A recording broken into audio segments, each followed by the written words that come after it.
İyi akşamlar. Bir masal gecesine daha hoş geldiniz. Nasılsınız? Birazdan yorum yazmaya başlarsınız. Ben çok iyiyim, gayet iyiyim. Kırmızı biraz ateşimi yerine getirdi, neşemi yerine getirdi. Aslında son dönemdeki rengim kırmızı değil ama biliyorum ki bana kırmızı çok yakışıyor ve ben de güzelce taşıyorum. Bugün en son yaptığım, üyelerime paylaştığım, çorap provamda giydiğim o güzel marka çorabı da giydim. Ama bunun 21 dakikalık çok özel prova videosu da, İmparator üyeliklerde mevcut ya da Patreon sayfamda mevcut. Ne yapayım birazcık şöyle, bir tık bu tarafa alabilirim.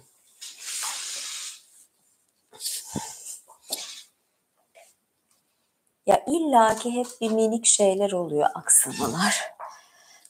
Şimdi bakayım. Evet, parmağımın yani şöyle ayakkabımın ucu tam kadraja sığmıyordu. Yapmadım. Mesela yayına başlayacağım ya, bir baktım koltuk koyu renk, ayakkabım koyu renk ama burada bir açık olması lazım ki ayakkabının detayları, topuk ve o güzel detaylar ortaya çıksın. Hemen postu serdim falan. Yani böyle detaylar, böyle incelikler var aslında.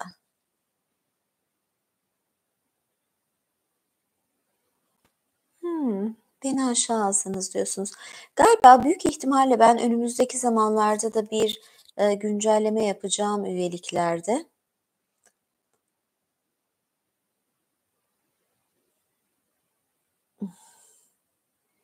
Teşekkür ederim.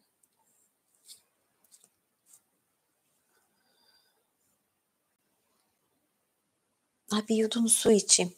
Bugün çok değişik, ilginç bir konu okuyacağım. Bayılacaksınız. Yani bence. Ay,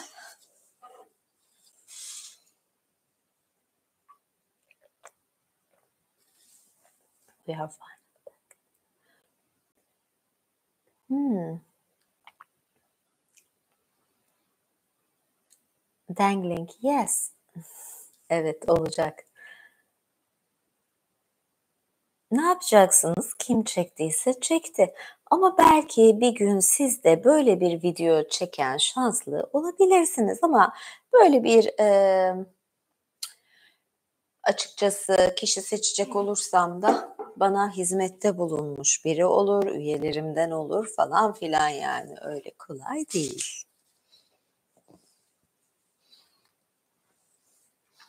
Ama seviyorum hizmetimde çalışılmasını.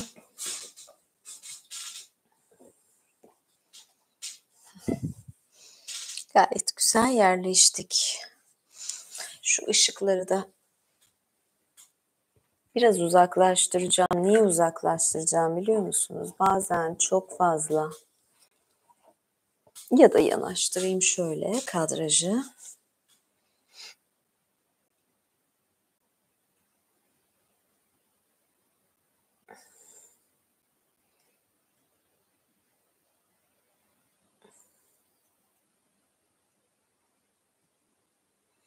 Ya burada da fiş gözüküyor. Ha, ben böyle şeylere çok takarım. Ama yapacak bir şey yok.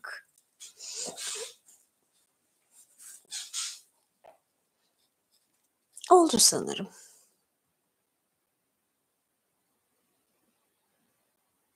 Ya kameraman da benim. O yüzden yani bayağı işim var.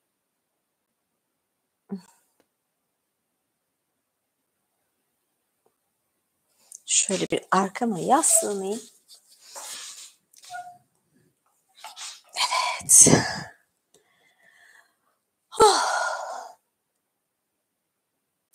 Paspas olmak isteyen biri var ama, savaşçı üyelerimden biri paspasımdı. Yani böyle isteğiniz varsa geç kaldınız sanki.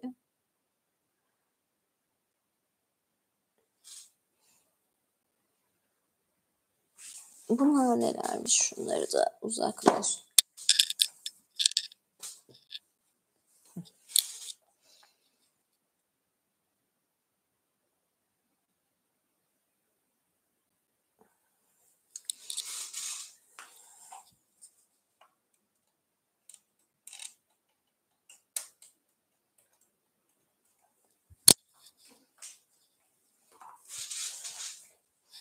Evet, sonunda oturup kitabı okumaya başlayabilirim.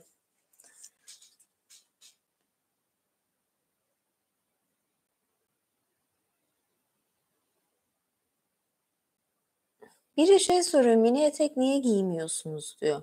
Bu çok uzun etek değil mi? Maxi etek, mini değil. Teşekkür ederim. Arada böyle renkli teşekkürler benim motivasyonumu yerine getiriyor, hoşuma gidiyor.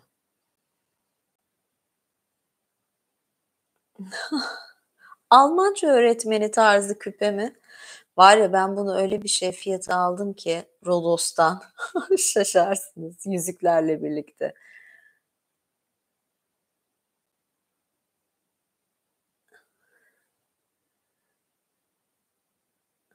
Hiçbir ücreti aşağı çekemem. Hatta yükselmeler olacak büyük ihtimalle.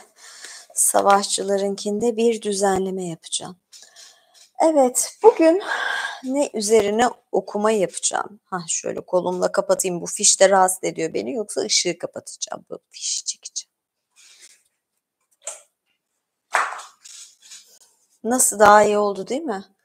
İyi miyiz? Güzel mi ışık? Çok mu karanlık? Biraz daha ışık ister misiniz?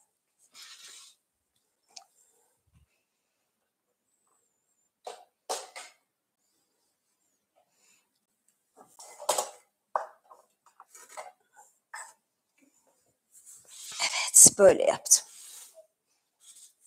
Fişteki şeyden rahatsız oldum. Ben de böyle biriyim, böyle detaycıyım. Evet. Evet, daha hizmet edebilirsiniz. Evet, hizmet etmek isteyenler burayı süper teşekkürlerle renklendirebilir. Özellikle kırmızıyı, pembeyi çok seviyorum. Bunu söylemiş olayım. Şimdi, ben bir masal gecesi yapıyorsam sonuçta burada masallarda genelde bazı varlıklar oluyor. Mesela Yunan masallarında bolca peri vardı ve perilerden bahsetmiştim, perilerin özelliklerinden. Türk masallarında da periler var, perilere geleceğiz. Türk masalları ile ilgili, yani Türk masallarında devamlı geçen neler vardır? Çeşitli yaratıklar vardır, canavarlar vardır, devler var, cinler var, şeytanlar var, periler var. Emm, böyle çeşitli tarzda yaratıklar var. Demonlar da deniyor. Şimdi bunları madde madde inceleyen bir, kitap buldum. Ve bu kitaptan biraz okuma yapacağım ve zaman zaman da size Türk masalları ile ilgili böyle detaylar ve bilgiler vereceğim. Biraz mitoloji dersleri gibi olacak bu. Bunu söyleyeyim. Evet, başlıyorum okumaya. Türk kültüründe Türkiye esası dini ve mitolojik bakımdan incelendiğinde geleneksel bağlamda en bilinen demon cindir. Cin mitolojilerde ve inançlarda gözle görülmeyen ve ilahi özellik taşıyan, genellikle kötü ve korkutucu bir şekilde nitelendirilen varlıklar için kullanılan adlandırmalardan biridir. Cin kavramı düşünce olarak çok eski zamanlara kadar izlenebilse de bir isim veya kavram olarak çok daha İslami kültür çevresinde ciddi bir kült teşkil edebilecek kadar anlatma, inanç ve uygulama ile ilişkilidir. Güncel Türkçe sözlükte cin kelimesinin karşılığı olarak dini inanışlara göre duyurularla kavranamayan, insanlar gibi irade ve anlama yeteneğine sahip, ilahi emirlere uymakla yükümlü tutulan yaratık, masallarda görülmeyen veya türlü biçimlere girebilen, iyilik de kötülük de yapabilen yaratık anlamına gelmektedir.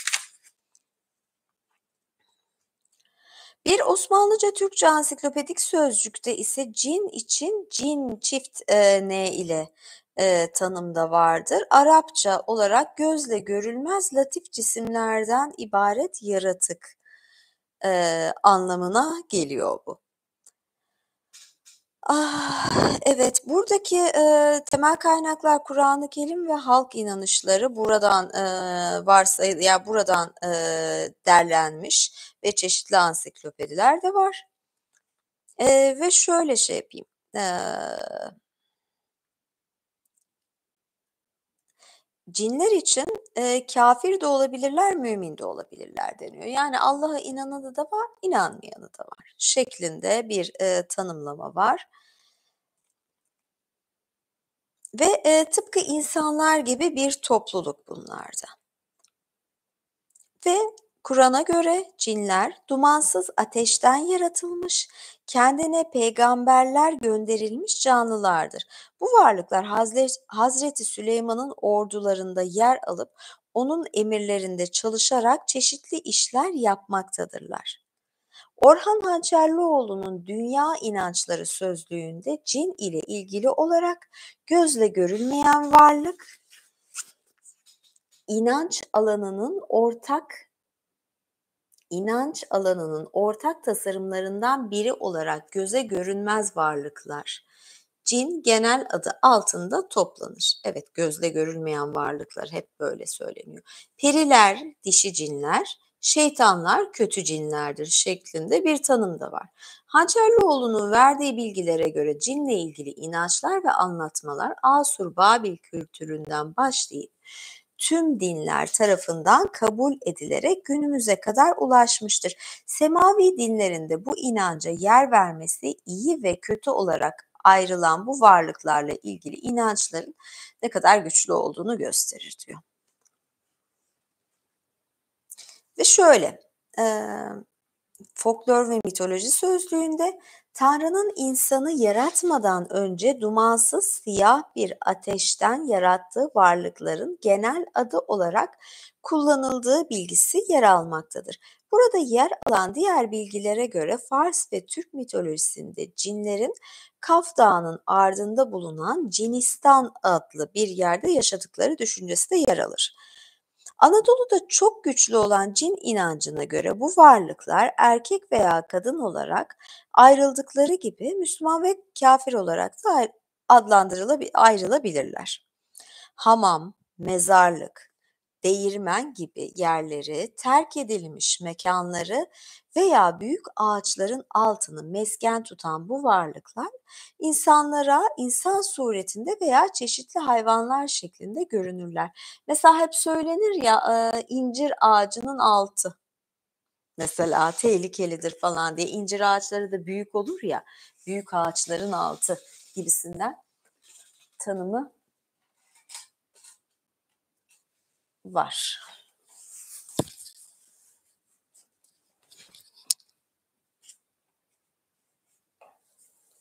Küllük mü? Küllük nereden çıktı be?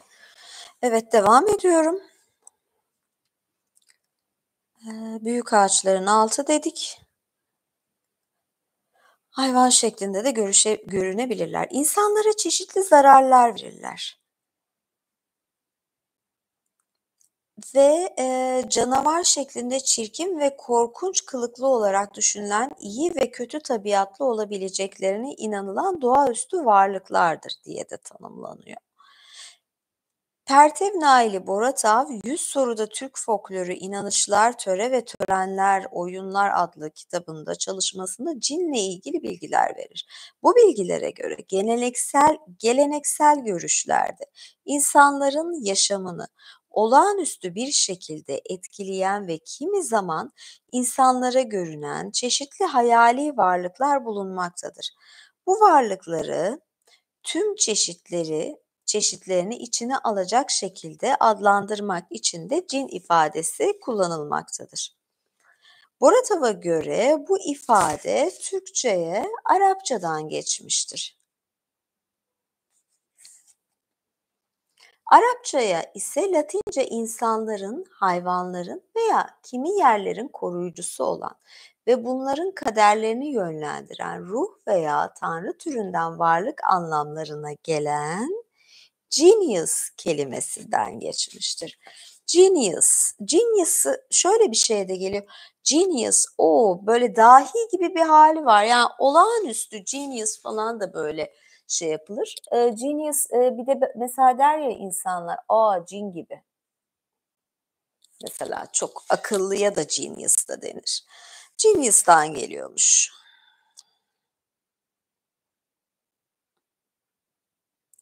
Cinler insanlarla ve dağ, orman ve göl gibi çeşitli doğa unsurlarıyla bağlantılıdırlar. Cinler rahatsız edilmedikçe insanlara zarar vermeyen ve sadece çeşitli davranışlar ile korkutan, kızdırıldıklarında sonu ölüme kadar varabilecek davranışlarda bulunan, insanlara genellikle türlü hayvanlar olmak üzere çeşitli şekillerde görülen hayali varlıklardır. Bu noktada İslam Ansiklopedisindeki cin maddesinde yer alan bilgilere de yer vermek gerekmektedir. İslam Ansiklopedisinde cin, duyularla idrak edilemeyen ve insanlar gibi ilahi emirlere uymakla yükümlü tutulan varlık türü şeklinde tanımlanmıştır. Bu kelimenin Boratov'un belirttiği görüşlerin yanında örtmek, örtünmek, gizli kalmak anlamındaki cen sözlüğünden türeyen bir isim olduğu, cinni şeklinde örtülü ve gizli şey anlamını karşıladığı bilgisi yer alır.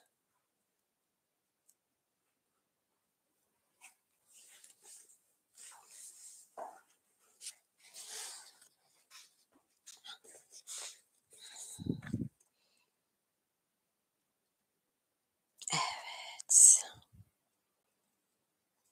Burada yer alan diğer bilgilere göre cin bir terim olarak bir varlık türünü karşılar. Cinlerle ilgili üçlü bir tasnif yapılmaktadır. Buna göre cin kavramı İslam öncesinde Arapların görüşleri, İslam kültür dairesinin kabul ettiği görüşler ve folklordaki inançlar şeklinde sınıflandırılabilir. Bu tasnifte özellikle son kısmında cinlerin büyü ve sihir gibi kavramlarla ilişkileri üzerinde durulmaktadır. Bu üçlü tasnif Arap kültürü için uygun görünse de genel anlamda cin kavramını karşılamamaktadır.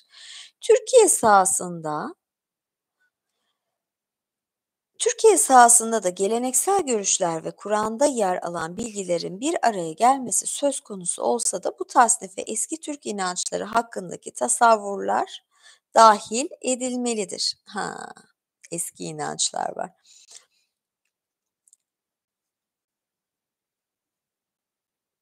Şimdi bu İslam kültür çevresinde İslamiyet öncesinden kalma inançlarla ilgili bir çalışmada şöyle bilgiler veriliyor yabancı bir kaynağa göre. Cinler insandan önce yaratılmış, göze görünmeyen ve asıl yerleri yeraltı olduğu halde her yerde bulunabilen insan şeklinde veya çeşitli hayvanların kılığına girerek görülen, hastalıklara sebebiyet veren ağaç, mağara ve su kaynakları ve evlerin eşiklerinde bulunan, karanlığı seven, tuz, barut ve demir gibi nesnelerden korkan varlıklardır. Şu ilginç, tuz, barut ve demir gibi nesnelerden korkan. Bu varlıklarla ilgili inançlar İslamiyet öncesi Arap kültüründe de görülmekteydi. Evet, burası heyecanlı yani buradan korkmaları falan. Ay nerede kaldım? İslamiyet ile birlikte cin toplulukları ile ilgili düşünceler güçlenerek devam etti. Kimi zaman bu varlıklar İslamiyet öncesi kafirlerin putlarıyla da ilişkilendirildi. İslam düşüncesinde Allah'a itaat eden veya Allah'ın düşmanı olanlar şeklinde ikiye ayrılan bu varlıklar korku veren olayları izah etmede kullanıldılar. Westermarck ayrıca cin kelimesinin örtülü ve karanlık anlamına da gelebildiğini ifade etmektedir. Kelimenin bu anlamı İslam Ansiklopedisi tarafından verilen anlamla yakınlık göstermektedir.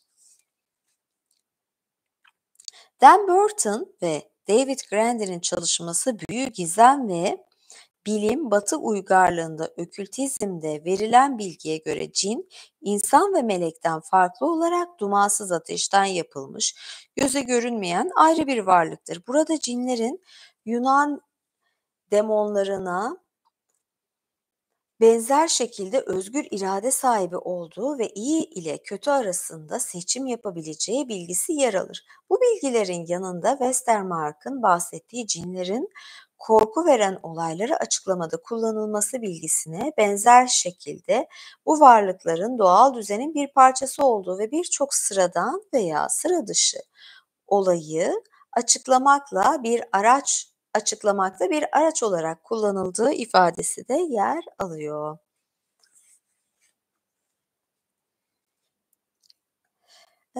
Başka bir tanımda, geleneksel tasavvurlarda var olduğuna inanılan ancak gözle görülemeyen mitolojik bir varlık olarak da tanımlanmış cinlerin köprü gibi yerlerde bulunabildiğini ve Allah'ın adından ve Kur'an'dan korktuklarını ifade eder. Cinler iyi ve kötü olarak ayrılabilirken genellikle kötü ve şeytana çok yakın. Hatta çoğu zaman şeytan ile aynı olarak düşünülürler. Özgür Çobanoğlu da cin kelimesinin geleneksel görüşlerde inanılan olağanüstü varlıklar içerisinde belli bir grubu karşılarken bu gelenek çerçevesinde yayılma göstererek bu tür varlıkların tümünü kapsayan bir ad olarak kullanıldığını ifade eder. Fuzuli Bayat ise demonik varlıkların çok geç dönemde yazıya aktarıldıkları için üzerlerindeki semavi dinlerin etkisiyle büyük ölçüde cin olarak işlevselleştirildiğini ifade eder. Evet, şimdi bunlara göre gerçekte tekrar etti zaten aslında bilgiler. Şöyle ifade ediyormuş. Gerçi ben size ayrıca başka türlü anlatacağım bunları.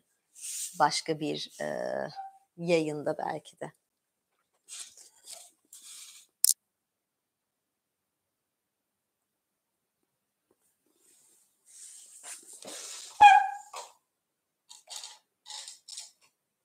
Gacır gucur, çatır çutur sesler.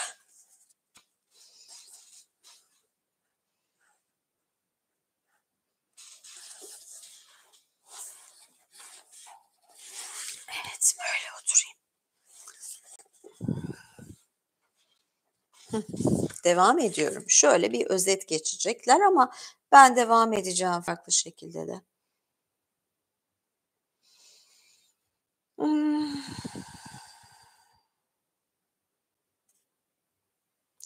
Geleneksel görüşlerde de yol kenarı, mezarlık, hamam, terk edilmiş yerler ve ev eşiklerinde insanların karşılarına çıkan, genellikle gece görünen, çeşitli hayvan kılıklarında veya belli başlı şekil bozuklukları ile tasvir edilebilen ve bazı kötü durumlar ile hastalıkların açıklanmasında kullanılan olağanüstü varlıkların adıdır. Bu kısımda ele alınan bilgi cin olarak adlandırılan bu varlığın bir tür olarak nasıl ele alındığıyla ilgilidir. Türk mitik düşünce ve tasavvurlarında cin ile ilgili özellikler ilerleyen bölümlerde ilgili başlıklarla kitapta zaten buna şey yapmış. Şöyle başka bir kısım daha var, bundan bahsediyor. Açıkçası ben buradaki tanımı biraz yetersiz buldum. Bakayım oradaki sayfaya da bakıyorum. Ay, ödüm koptu. Böyle sesler geliyor gayipten. Evet. Yalnız şöyle bir şey var. Şimdi biz çeşitli alemlerde yaşıyoruz ve alemlerde de yani biz mesela orta alemdeyiz insanlar. Cinlerin de alemleri var. Yani cinlerse bizim alt alemimizde yaşıyor. Yani biz diyorum ya, yani meleklerse üst katta, üst alemde yaşıyor. Ve aslında yani cinler de kendi içlerinde evet iyisi var, kötüsü var.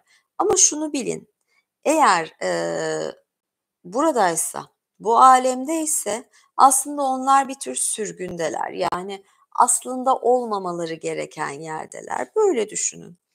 Yani biz nasıl melekler katında olamazsak, yani çok ekstrem durumlar haricinde ya da cinlerin aleminde, onların da burada olmaması gerekiyor. Orada bir yanlışlık var olarak düşünebilirsiniz. Biraz daha okuma yapayım ben.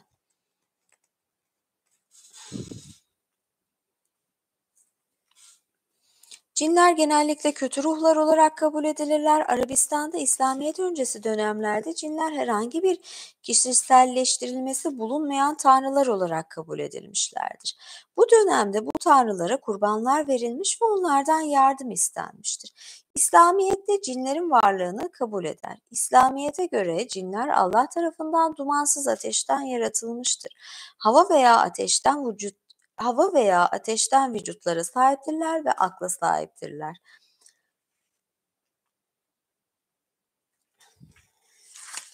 Devam ediyorum. Demonlar gibi özellikler taşıyor. Bunların, cinlerin şahsi iradeleri bulunmaktadır ve bu varlıklar iyi veya kötü olabilirler. Ve aynı şeyler devam ediyor, aynı tekrarlar var.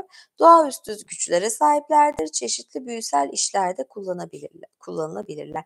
Aslında düşünceye hakim olurlar. Yani ateş ve hava zaten düşünceyle ilgilidir. Ateş bir şey yaptırır. Hava ise o iletişimi sağlar zaten. Ateş ve hava ile iletişim olur. Aklınıza bir fikir geliyorsa cin fikir falan dersiniz ya, aklıma bir şey geldi, cin gibi bir fikir falan, ne kadar cin gibisin falan. Bu zaten bunlarla da ilgilidir, böyle bir zeka kısmı. Binbir Gece masalları gibi Arap anlatımlarında cini insanların isteklerini yerine getiren varlıklardır. Burada dikkati çeken nokta, Gali'nin cinleri tanımlarken demonlardan farklı olarak ele almasıdır. Fakat genel kabul yukarıda terminoloji kısmında da kısaca üzerinde durduğumuz üzere cinlerin Yunan ve Batı terminolojisindeki demonlara benzer bir şekilde kullanıldığıdır. En azından Yunan mitik tasavvurundaki demon ile Arap mitiğindeki cinler birbirine benzerdir.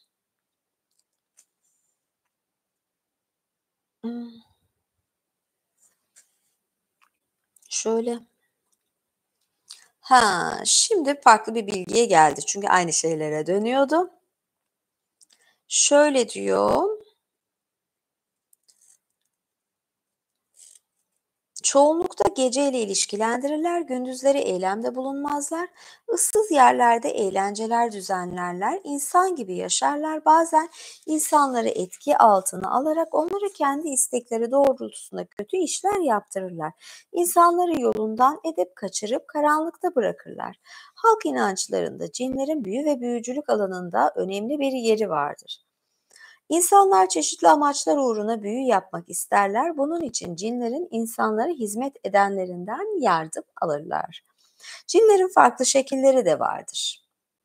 Can çift N ile olarak bilinen bir tür cin sınıfı mevcuttur. İslam dairesindeki mitik tasavvurlara göre can ateşten yaratılmış ve başlarında Azazil'in bulunduğu bir grup melektir. 300 yıl Allah'a ibadet etmişler ve sonra isyan edip yeryüzüne inerek kötülük yapmışlardır. Azazil Allah ve meleklerin yardımıyla bunların bir kısmını yok etmiştir. Kalanları ise denizlere ve çöllere dağıtmıştır. Hamamlarda, harabelerde ve kuyularda da yaşamaktadırlar. Geceleri ortaya çıkarlar. Göze görünmezler. Birçok araştırmacıya göre cinlerin bir alt sınıfıdır. Cinlerden daha zayıf ve güçsüzdür. Kimi de bunu efendisi olarak da görür. Can adlı varlıkların cinlerden daha zayıf varlıklar olarak kabul edildiklerini Crow da belirtir.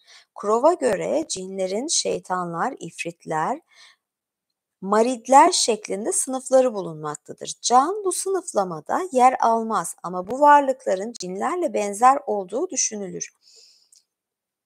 Burada cinlerin de çeşitleri olduğunu vurgulamak yeterli olacaktır.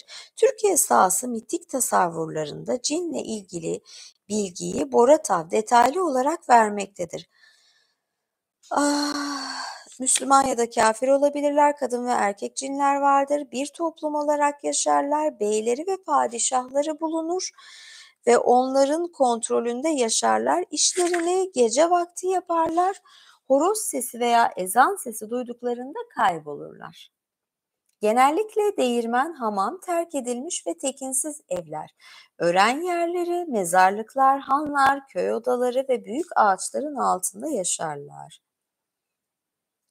Gündüzleri ise abdesthane, çöplük, büyük ağaçların dibi, bulaşık sularının döküldüğü yerler, saçak altı gibi yerlerde bulunurlar. Cinleri kızdırmamak için dikkat etmek gerekir. Kızdırılırsa insanlara çarpmak, sakat bırakmak, hatta öldürmek şeklinde cezalar verirler. Soğan ve sarımsak kabukları cinlerin parası olarak kabul edilir. Soğan ve sarımsak kabukları. Bu ilginçmiş. Cinler insanlara çeşitli hayvanların formunda görünebilirler. Çoğunlukla kara kedi, oğlak, teke, kara köpek, tavşan, tilki, eşek, ördek, civcivlerle birlikte tavuk ve yılan gibi görünürler. Şey de ilginç bu arada, yani mesela şeydir ya, hani böyle oğlak, teke falan hani şeytanla da ilişkilendiriliyor, kara kediler falan. Ama yani şeytana tapanlar kedi kesiyor. Bu da ilginç bir durum, yani kendi şeylerini mi kesiyorlar? Evet. Çok iri bir insan, telgraf direği, minare gibi uzun ve ince bir insan, bembeyaz, güzel bir kadın, gelin, cüce, kundaktaki bir bebek veya herhangi bir eşya şeklinde de görünebilirler. Bu arada şey diyeceğim, sakın hayvanlara yani aman bu cindir, cinlidir falan diye yani cahillik yapıp falan dokunmayın yani. Zarar vermeye kalkmayın. Yani şimdi ben bunu okudum da sakın böyle bir şeye sebep olmak istemem. Ama bunlar da ilginç. Güzel kadın, bebek, cüce, bembeyaz falan bahsediyor gelin. Demonlarla ilgili anlatmalar içinde kabul edilen cinlerle ilgili anlatıların gerçek olduğunu inanılır. Çünkü cinler felç, inme ve delilik gibi çeşitli hastalıkların sebebi olarak düşünülürler. Cinlerden korunmak için çeşitli yollar bulunmaktadır. Cinlere yalvarmak, adlarını söylemeyip onlara güzel sözlerle hitap etmek, geceleri bulunabilecek mekanlardan uzak durmak ve onları kızdıracak davranışlarından uzak durmak bunlardan bazılarıdır deniyor. Kuyu başları, mağaralar, değirmenler, ıssız yol kenarları, tarla sınırları, dere kenarları, ocak başları, pınar başları, lohusa kadınların bulunduğu yerler ve yetim çocukların bulunduğu yerler, hamamlar, ahırlar ve duvar diplerinin cinlerin bulunduğu yerlerden olduğu belirtilir. Elle tutulmayan ve gözle görülmeyen bazı canlıların yaşadığını ve bu canlıların bu yerlerle ilgili hükmettiğine, insanlara onları çarpmak suretiyle zarar vereceklerine inanılır. Bu noktada eski Türk inancındaki iyelerle ilgili, evet, bu cinlerle ilgili olduğu söyleniyor. Bakalım daha ne kadar varmış. Devam ediyor. Devam edeyim mi? Bitirelim mi? Ne dersiniz?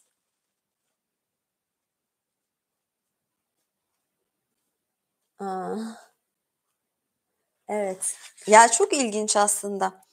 Atlayarak devam edeyim.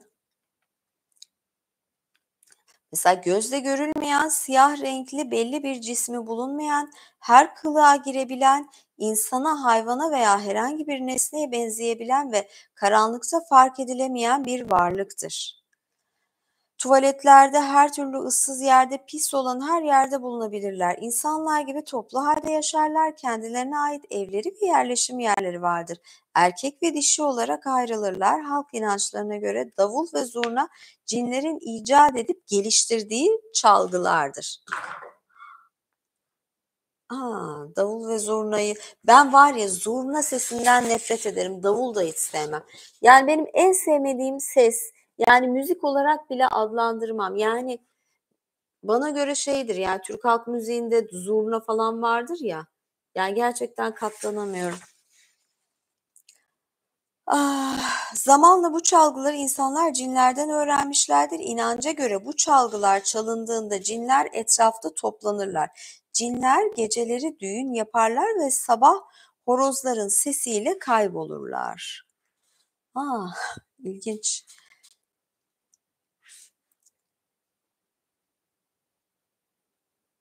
Sosyal bir hayat yaşarlar, insanlarla aynı yerleri paylaşırlar.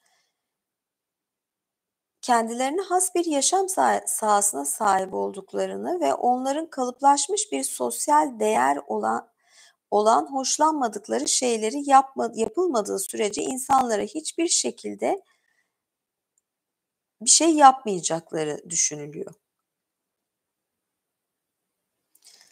Karanlık, ücra ve insan görüşünü zorlaştıran yerlerde bulunuyorlar. Şöyle bir şey, Türkistan, Azerbaycan ve Anadolu halk inançlarında yer alan tasvirler de aynı. B diline göre, buradaki şey, yani, kitabı yazan kişi,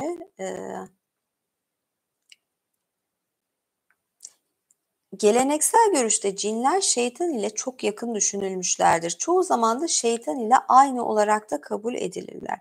Cinlerin özellikleri aynı zamanda farklı adlarla anılan demonların da özellikleri olarak görülebilmektedir. Cinler bu dünyanın tersi konumundaki öteki dünyaya ait varlıklardır. İşte bakın, bu doğru bir bilgi. Ve, böyle bir varlıkları olduğu için tam olarak insan görüntüsü alamazlar. İnsan gibi göründükleri zaman ise ayakları ters olur. Cinlerin insanlara zarar vermesi cin çarpması olarak adlandırılır. Cin çarpmış kişinin ağzı veya dili tutulur. Cinlerin demirden korktuklarına inanılır ve en çok korktukları şey ise insanların besmele çekmesidir. Şöyle, cinlerin hayvan şeklinde görünmelerine de farklı bir yorum var. Hayvan şekline girmesi, hayvanlarla cinlerin arasında herhangi bir alaka bulunması ile ilgili değildir. Cinler doğadaki faal kuvveti temsil ederler ve canlı, yani faal şeyler arasında insanların tam olarak anlayamadığı esrarlı varlıkların hayvanlar olması, cinlerin hayvan şeklinde göründüğü düşüncesini doğurmuştur. Yani, evet, böyle insanların zannı zaten bu. Evet, devam ediyorum.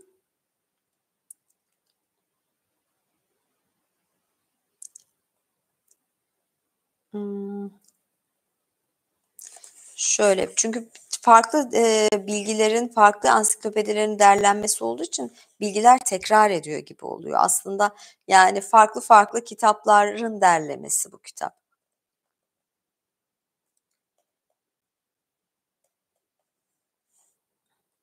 Melekler ve insanlar gibi bir türdür. Kur'an'da dumansız ateşten, yaratıldığı söyleniyor. Kendi akılları ve iradeleri vardır. Evet, geceleri faaldirler. Hayvan formunda veya farklı şekillerde şekil bozukluklarıyla gözükürler.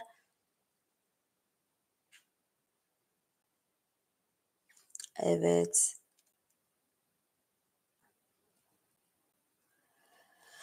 Türk dünyasında, evet, İslam etkisi altında kalan bölgelerdeki mitik tasavvurlarda sıklıkla yer alan bu demonun masaldaki ismi cindir. Bazı masallarda cinler şeklinde yer alırlar. Genel anlamda cin olarak adlandırılan bu demon ifrit ve cinni olarak da alınır. Bir cinin de asma cini şeklinde özel bir ismi de varmış. Masallarda cin detaylı olarak tasvir edilmemiştir. İncelenen masallarda cinin tasviri özellikleriyle ilgili genelde kısa bilgi yer alır. Masallarda cin şekil değiştirip istediği şekle girebilir. Cinler toplandıkları yerlerde cihir cihir ses çıkarırlar. Bir kadını kendilerine ait gölün kıyısına gelince taşlarlar ve bu esnada görünmezdirler. Cinlerin evlerinde sivri kazmalar vardır. Cinlerin darbukası, dömbek vardır. Cinler korkunç sesler çıkarırlar, korkunç ışıklar saçarlar. Cinin boyu bir karış, sakalı ise 2 karıştır. Yüzü eşek yavrusuna benzer, cin yılan şeklindedir ve insan şekline dönüşebilir.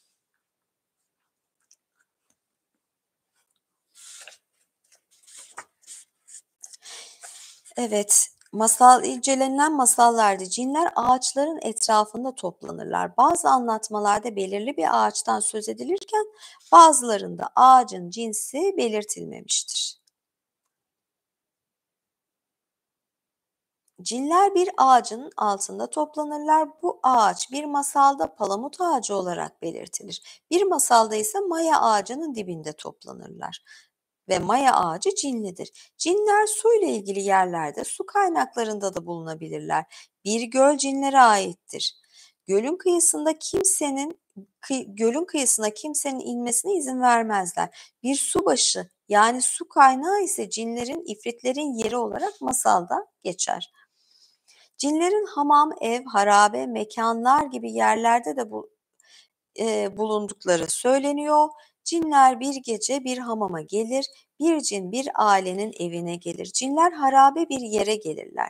Bir cin büyülü bir halkanın içinden çıkar. Bir otelin odası cinlidir. Odayı cinin tuttuğuna inanılır. Cin bilinmeyen bir yerden gelip bir ülkeyi zapt eder. Cinler belli başlı mekanlarda toplanırlar, çeşitli sırların sahipleridirler. Palamut ağacının etrafında toplanıp sohbet ederler. Çeşitli sırlara ve büyüye sahiptirler.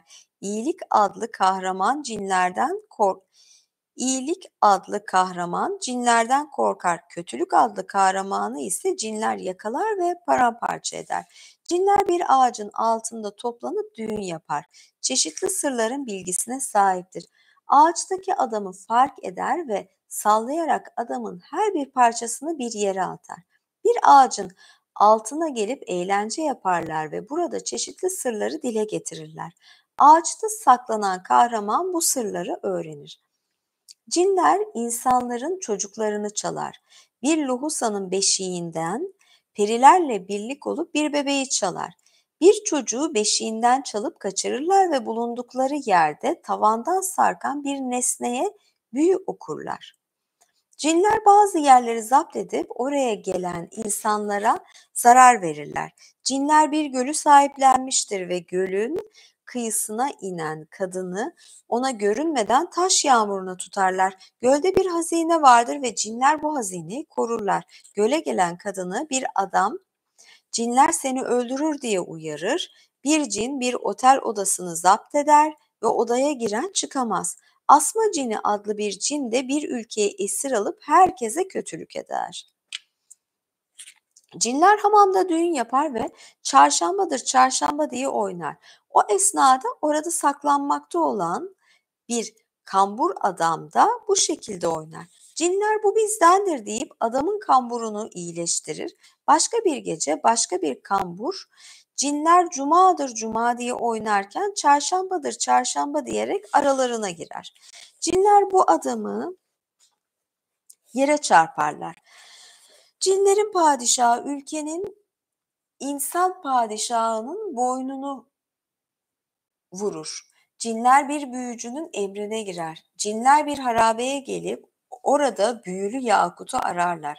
Harabeye gelen kahramanın etrafını ellerinde sivri kazmalarla sarıp pire gibi zıplarlar. Bir esnada bir masal boyunca da bir cin kahramana yardım eder. Ay daha bitmemiş. Sesim kısıldı. Susadım. Bir yudum daha su alayım. Evet, 2 sayfa kaldı. Cin Türk mitik tasavvurlarında özellikle İslamiyet'in etki alanında kalan bölgelerde en geniş yayılma alanına sahip demondur. Şimdi aynı bilgileri tekrarlayabilir. Masallar. Masallardan hareketle cinin belirgin bir tasvirini yapmak mümkün değildir. Zira masallarda cinle ilgili tasvirler yok denecek kadar azdır. Evet, sanki herkes biliyor o şekilde başlarlar zaten. Zihinde yaratılıyor.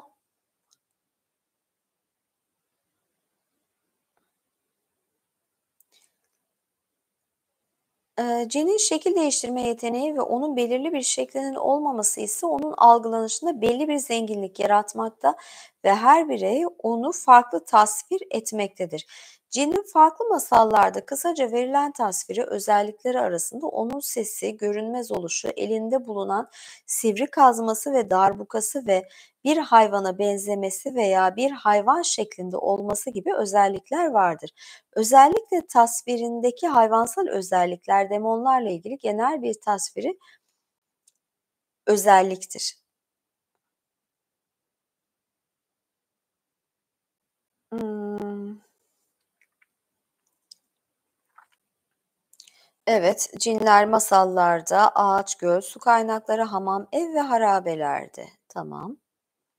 Artık millet hamama falan gidemeyecek. Ağaç ve göl gibi mekanlar ise, cinin Türk eski inançlarındaki iyelerle ilgilidir diyor. Hımm.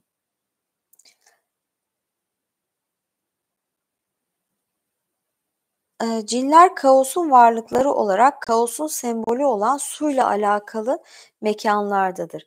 Bunun yanında cinler ev, hamam ve harabe yerler gibi çeşitli mekânlara gelirler. Fakat nereden geldikleri bilinmez. Onlar karanlık dünyaya ait istediği anda, istediği yerde ortaya çıkabilme yeteneğine sahip varlıklar olarak geldikleri yerle ilgili bilgi mitik anlamda belli değildir ve anlatıcı da bu bilgiden hareketle masalda cinlerin mekan özelliklerini oluşturur. Imm, evet, hamam da suyla ilişkili zaten. Bulundukları mekânda çeşitli, eylemler gerçekleştirirler. Cinler bilinmeyenin sırrına ve gizli bilgiye sahiptirler. İnsanların çocuklarını kaçırıp çalabilirler.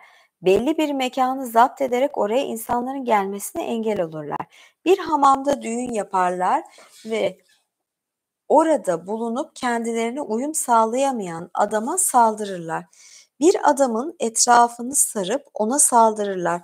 Bu eylemlerden hareketle cinlerin masallardaki insan için tehlikeli ve insana karşı saldırgan bir varlık olduğunu ifade etmek mümkündür.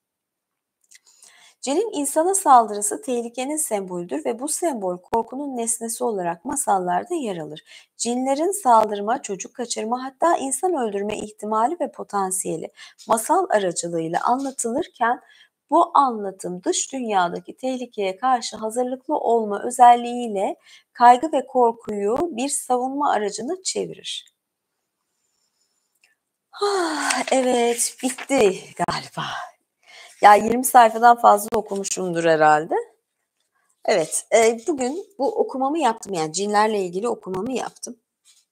Açıkçası Türk masallarındaki böyle, semboller ve yaratıklar ve bunların başında da ben, yani, ilk başta cini okumak istedim. Farklı yaratıklar da var. Size yine bunlardan okuyacağım. Çünkü güzel bir, toplama açıkçası. Biraz daha şey de yapabilirim. Mesela şahmaran var, canavar diyor, peri, dev, şeytan, ejderha, şey falan da var mı bakayım? Ejderha dedim de gulyabani var mı diye bakıyorum. Mesela hıbıbik diye bir şey falan diyor. Böyle değişik değişik şeyler var. Yaratıklar bunlarla ilgili, tanımlar var, araştırma. Yani güzel, hoşuma gitti. Ay, şöyle birazcık yorumlara bakayım. Bir süper teşekkür gelmiş yine. Teşekkür ederim, sağ olun. Birazcık, yanaştıralım mı, şeyi, ana sahne yaptım da.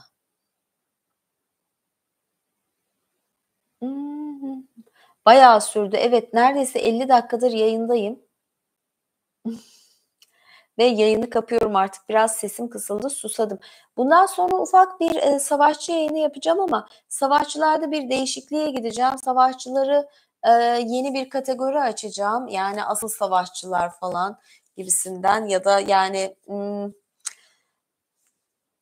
dediğim gibi, savaşçıların oraya geçmesini rica edeceğim yavaş yavaş ama bugünlük böyle 5-10 dakikalık bir yayın açıyorum, eee, ve yayını kapatıyorum. Kanalıma, abone olmadıysanız hâlâ olunuz. Yorumlar yazınız. Beğendiyseniz beğen tuşuna basın. Üyelikler Katıl'dan ya da Patreon'dan. Yurt dışındaysanız Patreon'u tavsiye ederim. Orada da canlı yayınlar yapacağım çok yakında. Yani şu önümüzdeki günlerde, başlarım. Size bildiririm de zaten. Oraya da geçebilirsiniz. Şimdilik de karşınızdan ayrılıyorum. Hoşça kalın. Bugün böyle bayağı uzun sürdü. Ben de bayağı özendim. Güzel bir yayın oldu ya bence gayet, etkiliydi ama yani şunu bilin, evet, dünyada falan varsa, sizle ilgisi varsa o iş pek de tekin değildir. Çok, şey olmaya gerek yok yani, o kadar yakın olmaya gerek yok yani. Görüşmek üzere. Öpüyorum. Hoşça kalın. İyi geceler, iyi hafta sonları. Baybay. Bir taraftan bilgisayara baktığım için sanki 2 yana bakıyormuşum gibi. Ay, nasıl kapıyordum ya? A! Ah, teşekkür ederim. Bir tane pembe teşekkür aldım, gider ayak. Asıl normalde benim yayınlarıma hep destek olan Yavuz Bey yok. Artık bu kırmızılara başka bir zaman kırmızı şekilde renklendirir. Görüşürüz. Baybay.